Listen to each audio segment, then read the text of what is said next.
users of opioids dying from... This is the view of an expert in the fight against drugs. At the end of the month, Alexis Goosdeel will step down as head of the European Union Drugs Agency. For 10 years, he has observed and coordinated European efforts to combat trafficking and support public health initiatives. Over the past decade, Alexis Goosdeel has seen the market transform. Today, drugs are everywhere. Everything can be used or be the object of addictive behavior. And as a consequence, everybody can face personally or indirectly someone who has a problem of acute or chronic addiction.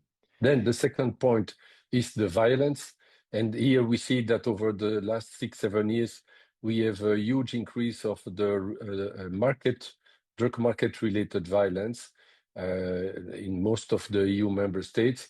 And that's a major difference because 10 years ago, when we talked about drug-related violence, we were talking about Central America. Now it's a bit everywhere in the European Union. While Goosdeel believes that the EU has successfully responded to the challenge posed by heroin, he feels that the 27 member states are lagging behind in tackling the rise in cocaine use.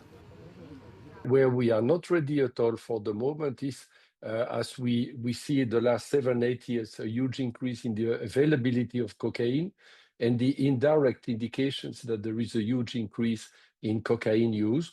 We know that it takes more or less 10 to 12 years between the moment a person starts consuming cocaine and the moment they will need to ask for help for the first time, which is usually not successful the first time.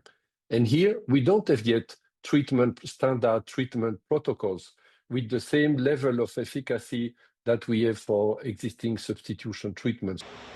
Alexis Goosdeel is referring to a proliferation of substances over the last 10 years, which requires a more complex public response. He calls on governments not only to fight traffickers, but also to find ways to protect citizens.